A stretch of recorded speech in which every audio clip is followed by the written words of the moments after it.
शुभकामनाओं के साथ मैं गोपाल पाठक YouTube चैनल के समस्त छात्रों, विषय विशेषज्ञों और दर्शकों को मेरा नमस्कार। जैसा कि मैंने अपने पूर्व दिनांक 28 दिसंबर के दृश्य श्रव्य पटल वीडियो के माध्यम से भास्करीय ग्रंथ सिद्धांत शिरोमणि के यंत्राध्याय ग्रंथ संख्या 375 के घटी यंत्र पर विचारण प्रस्तुत किया था और वीडियो के अंत में कोण प्रमापकीय अंशों के अवयवों को दर्शाने वाले और कोणीय मान के अंशकलादि अवयवों को मापने वाले यंत्र का नाम और उसके प्राथमिक परिचय पर विचारण प्रस्तुति भास्कराचार्य के खगोलीय ग्रंथ सिद्धांत शिरोमणि के यंत्राध्याय ग्रंथ संख्या 375 के क्रमानुसार करने की बात कही थी। तो उसी क्रम में आज दिनांक 6 जनवरी 2021 के इस दृश्य श्रव्य पटल के माध्यम से अर्थात वीडियो के माध्यम से कोणीय प्रमापक के अनुसार अंशों और उसके कला आदि अवयवों को दर्शाने वाले एवं मापने वाले एक विशेष यंत्र पर विचारण करेंगे। इस यंत्र पर आगे की विचारण प्रस्तुति आरंभ करने से पहले मैं अपने समस्त YouTube दर्शकों से एक आग्रह करना चाहता हूँ। छोटा सा आग्रह है कि अगर अभी तक आपने मेरा YouTube channel doctor Karkhetkar Gopal subscribe नहीं किया है तो सब्सक्राइब का बटन दबा दें और साथ में घंटी भी बजा दें ताकि आपको सूचना मिलती रहे जैसे ही नया अपकमिंग वीडियो आए। तब तक इस वीडियो को लाइक करना और अपने मित्रों के साथ शेयर करना मत भूलिएगा, ऐसा मेरा आग्रह है। इस सहयोग के लिए सभी दर्शकों को मेरी तरफ से अग्रिम धन्यवाद। अब चाप यंत्र पर आगे का विचारण शुरू करते हैं। तो आज के इस वीडियो के माध्यम से एक ऐसे यंत्र की चर्चा करेंगे जो कार्य तो स्वतंत्र रूप से करता है परंतु चक्र यंत्र के सापेक्ष होता है और इसी से उत्पन्न भी होता है और यह यंत्र वेद यंत्रों के व्यवहार में चाप यंत्र के नाम से जाना जाता है और इसी नाम से ही प्रसिद्ध भी है। अब यहाँ पर प्रसंगवशात इस यंत्र के ऐतिहासिक पक्ष पर भी थोड़ा विचारण कर लेते हैं।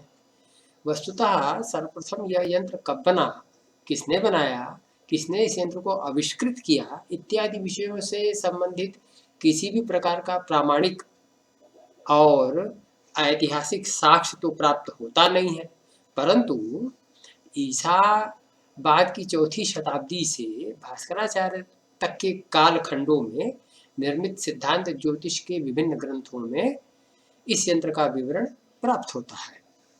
परंतु इंसाइक्लोपीडिया ऑफ ब्रिटानिका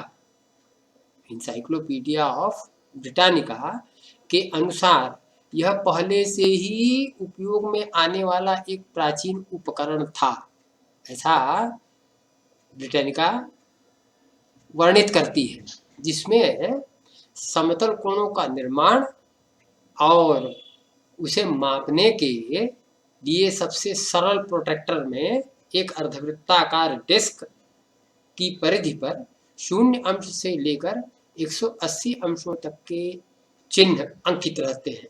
जैसा कि मैं आपको 180 अंश का अर्धवृत्ताकार चांदा दिखाता हूं।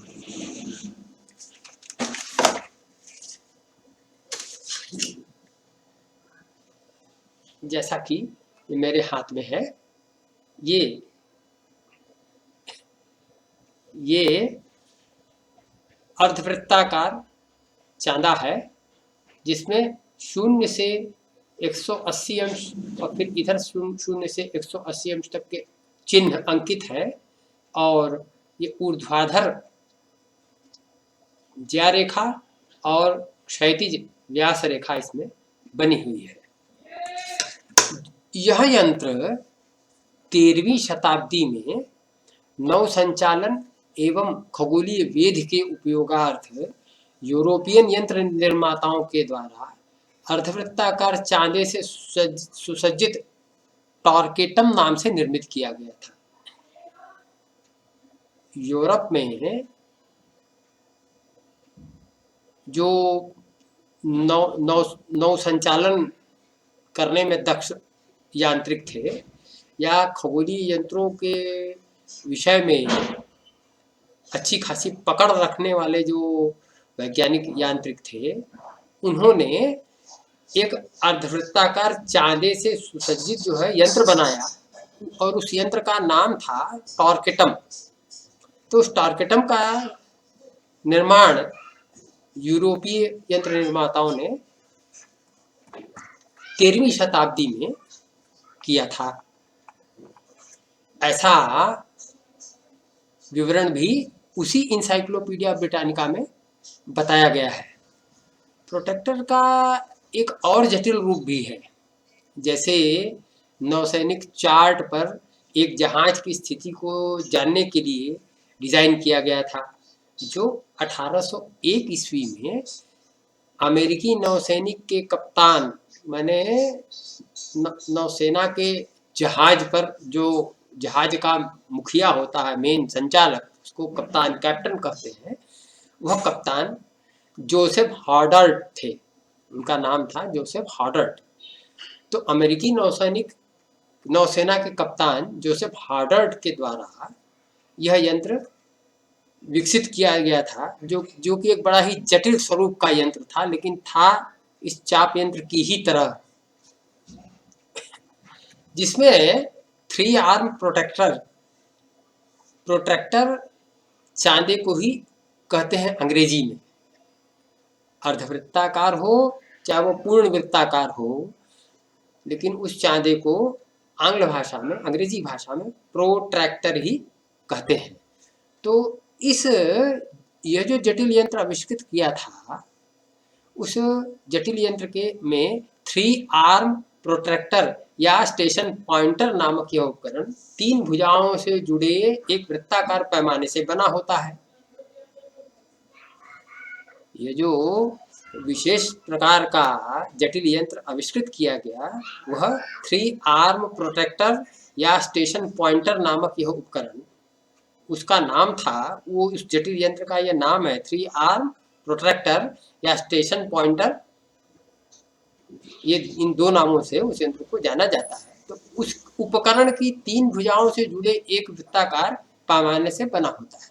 वह उपकरण जो है 3 आर्म प्रोट्रैक्टर उपकरण या स्टेशन पॉइंटर नामक उपकरण 3 भुजाओं से जुड़े एक वृत्ताकार पैमाने से बना होता है। उसका एक सामान्य स्वरूप भी हम आपको दिखाते हैं। चूंकि जो मैं दिखा रहा हूँ 3 आर्म प्रोट्रैक्टर, वह वास्तव में ड्राफ्टिंग के काम में आने वाला यंत्र है, लेकिन उसमें कुछ उस यंत्र को कुछ और व्यवस्थाओं से जोड़ देने पर वो 3 आर्म प्रोट्रैक्टर या स्टेशन पॉइंटर बन जाता है। उसका मूलभूत स्वरूप, सामान्य मूलभूत स्वरूप मैं आप लोग को दर्शाता हूँ। ये है 3 आर्म प्रोट्रैक्टर। 3 आर्म, एक आर्म माने भुजा, 3 भुजाओं से घिरा हुआ चांदा। ऐसा चांदा जिसके तीनों तरफ, जो कि 3 भुजाओं से आवृत क्षेत्र के बीच में हो। ये एक भुजा, ये दूसरी भुजा और ये तीसरी भुजा। इन तीनों भुजाओं के बीच में यह 0 से 180 अंशों से अंकित चांदा बना हुआ है। इसको कहते हैं 3 आर्म प्रोट्रैक्टर या स्टेशन पॉइंटर। इस प्रकार से यह यंत्र नौसेना के कप्तान जोसेफ हॉडर्ट द्वारा निर्मित किया गया। केंद्र की भुजा इसमें स्थिर होती है। इसके केंद्र पर भी भुजा बनी, इसके साथ एक चल भुजा, 3 आर्म प्रोट्रैक्टर के साथ में 3 भुजाओं का एक और ट्रायंगल लगा होता है जो कि स्थिर होता है, जबकि बाहरी 2 भुजाएं घूर्णन योग्य होती हैं। बाहर की जो ये 2 भुजाएं हैं, ये घूर्णन योग्य होती है। बीच के छिद्र में उस धातु के ट्रायंगल में बने हुए एक शलाका में इसको ऐसे पहना देते हैं और ये शलाका पर इस तरह से ये घूमता है। जबकि बाहरी दो भुजाएं घूर्णन योग्य होती हैं, जो एक केंद्र के सापेक्ष किसी भी कोण पर स्थापित होने में सक्षम होती है। यह यंत्र समुद्री नाविकों द्वारा उपयोग किया जाने वाला एक संबंधित उपकरण है। समुद्री नाविकों द्वारा जो उपकरण उपयोग में लाया जाता है जटिल स्वरूप का, उससे संबंधित यह एक उपकरण है जो कि पाठ्यक्रम का मुख्य केंद्र होता है। यह एक प्रभावी उपकरण प्रदान करता है जिसके साथ चुंबकीय उत्तर और एक नेविगेशनल चार्ट पर प्लॉट किए गए पाठ्यक्रम के बीच कोणीय दूरी को मापता है। इस प्रकार प्रोटेक्टर के एक और जटिल रूप का विवरण भी इंसाइक्लोपीडिया ऑफ ब्रिटानिका के माध्यम से हमें प्राप्त होता है। तो ये तो इसका एक स्वल्प ऐतिहासिक स्वरूप मैंने आप लोगों को बताया कि ये जो चाप यंत्र है उसको अंग्रेजी में इसका जिसको कहते हैं कि ठीक ठीक अंग्रेजी में इसका नाम है semi circular protector, semi circular protractor माने चाप यंत्र। चूंकि यह यंत्र चक्र यंत्र के अंशादि विभाजनांकों के सुसंगत होता है और इसके अर्धाकार आकृति का होता है। जो हमारा चक्र यंत्र है उस चक्र यंत्र में बने हुए जितने भी अंशादि विभाजन होते हैं, अंश के और अंश से और अंश के भीतर के और छोटे अवयवों के विभाजनांक, उनके सुसंगत ही यह यंत्र, इस यंत्र के विभाजन भी होते हैं और इसके अर्धाकार आकृति का होता है, माने चक्र यंत्र के आधे के आकृति के बराबर होता है। जैसे कि ये देखिए, ये चक्र यंत्र है, ये पूर्ण चक्र यंत्र है, इस चक्र यंत्र के आधे भाग के बराबर ये होता है। इस चक्र यंत्र को हम यदि यहाँ से काट दें, इस चक्र यंत्र को यदि हम यहाँ से काट दें, ये इसके व्यास रेखा से, इसकी व्यास रेखा से यदि हम इसको काट दें इस तरह, तो ये ऊपर का हिस्सा एक चाप यंत्र होगा और नीचे का हिस्सा दूसरा चाप यंत्र होगा। इस प्रकार एक चक्र यंत्र से को बीच से अर्धित कर देने पर, काट देने पर दो चाप यंत्र हमें प्राप्त हो जाते हैं। इसलिए इसीलिए इसको चाप यंत्र कहा कि चक्र यंत्र के विभाजनांकों के सुसंगत और इसी को काट कर आधे भाग से निर्मित कर दिया जाता है, इसके लिए इसको चाप यंत्र कहते हैं। कहने का तात्पर्य यह है कि इस यंत्र के द्वारा कोणीय प्रमापक में अंशों के विभाजन को जानने की जो विधि कही जाती है वह चक्र यंत्र के विभाजनांकों के समतुल्य होती है और सादृश्यता भी रखती है और चक्र यंत्र के आधे भाग की तरह धनुष के आकार का होता है। एतदर्थ इस चाप यंत्र अर्थात इसे चाप यंत्र अर्थात धनुर्यंत्र कहा। चक्र यंत्र के आधे भाग की तरह धनुष के आकार का यह यंत्र होता है, इसीलिए इसको चाप यंत्र या धनुर्यंत्र कहा। अब इस धनुर्यंत्र में जो धनु शब्द है इसके 6 और पर्यायवाची भी हैं शब्द है। जैसे कि मैं आप लोगों को बता रहा हूँ, धनुष, धन्व, शरासन, कोदंड, कारमुक, विश्वास, ये 6 नाम चाप शब्द के पर्यायवाची शब्द हैं। जैसा कि अमरकोश के द्वितीय कांड की 1633वीं पंक्ति में धनुष चापौ धन्वशरा सनको दंड कार्मुकौ विश्वासोप्यथकरणस्य कालपृष्ठम शरासनम, ऐसा कहा गया है। इस प्रकार से चाप शब्द के पर्याय अमरकोश में वर्णित किए गए हैं। ऐसे ही एक चाप यंत्र का वर्णन आचार्य भास्कर यंत्राध्याय के पद्य संख्या 15 के प्रथम चरण में कर रहे हैं।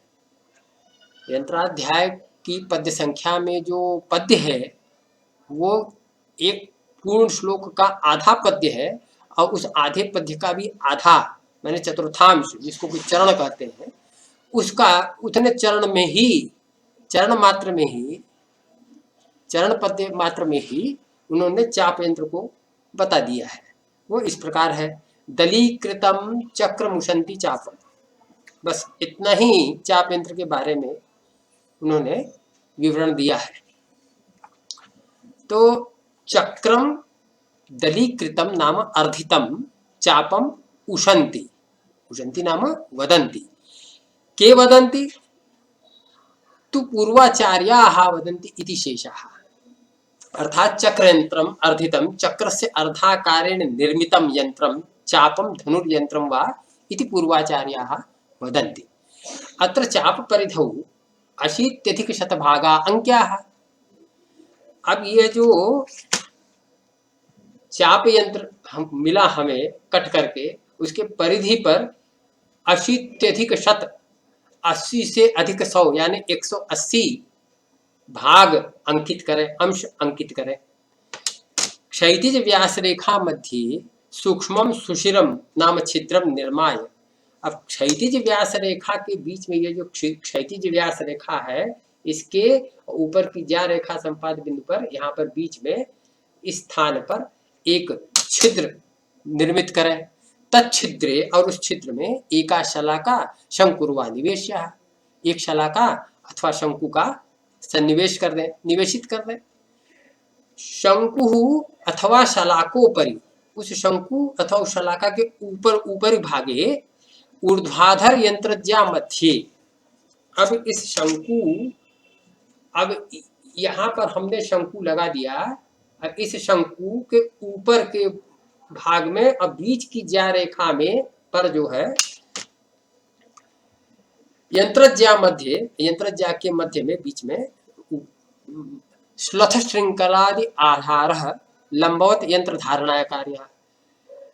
ढीला श्रृंखला आदि आधार से लंबवत उस यंत्र को लटकाने के लिए एक आधार तैयार करें। तो शंकुर अथवा शलाकोपरि ऊर्ध्वाधर यंत्रज्या मध्य श्लथ श्रृंखलादि आधार लंबवत यंत्र धारणाय कार्य। श्लथ माने ढीला, श्रृंखला आदि के को लगाने के लिए एक आधार, लंबवत आधार यंत्र धारण करने के लिए तैयार करें। सूर्यबिंब से नक्षत्र सेवा, सूर्यबिंब का अथवा नक्षत्र का उसके अनुरोध से, उसके सापेक्ष अनुरोध से समसूत्रतया दो भागे एका कोटिर यथा भवति तथा धारे यंत्रम धार्यम। अब समसूत्रतया, समसूत्र कहने का तात्पर्य यह है कि हमारा जो स्वक्षितिज है, उस स्वक्षितिज में समस्थानगत व्यास रेखा पर जो पूर्वापर व्यास रेखा लंबवत है, वह भी समसूत्रवत ही सदृश ही होती है। तो उस समसूत्र के समानांतर ही आपके इस चाप यंत्र का यह रेखा, आधार रेखा भी हो, इस प्रकार से उस यंत्र को आप धारण करें, माने लटकाएं। अर्थात चक्र यंत्र का आधा चाप यंत्र कहा गया पूर्वाचार्यों के द्वारा। कहने का तात्पर्य यह है कि चक्र यंत्र को उसके क्षैतिज अथवा ऊर्ध्वाधर व्यास रेखा पर से दो समान भागों में विभाजित कर दें। अब ये हमारा चक्र यंत्र है। इस चक्र यंत्र को ये चाहे हम ऐसे काट कर विभाजित करें, चाहे इस तरह से काट कर विभाजित करें, किसी भी तरफ से काट कर विभाजित करेंगे तो चाप यंत्र में ही परिणत हो जाएगा। तो विभाजित स्वरूप जो है वह चाप यंत्र अथवा धनुर्यंत्र बन जाता है।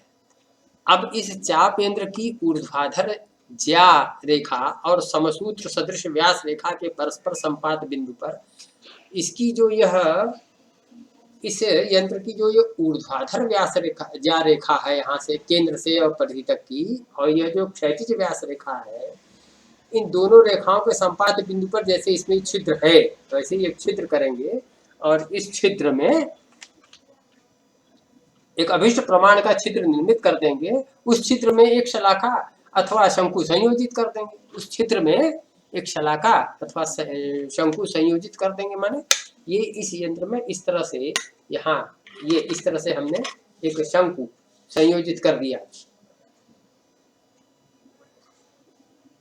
ये इस तरह से ये यंत्र हमारा तैयार हो जाता है। ये शंकु यंत्र हमने, ये शंकु हमने इसमें डाल दिया तो ये इस प्रकार से यंत्र का इस छिद्रित चक्र यंत्र में हमने शंकु संयोजित कर देने से हमारा यंत्र तैयार हो गया।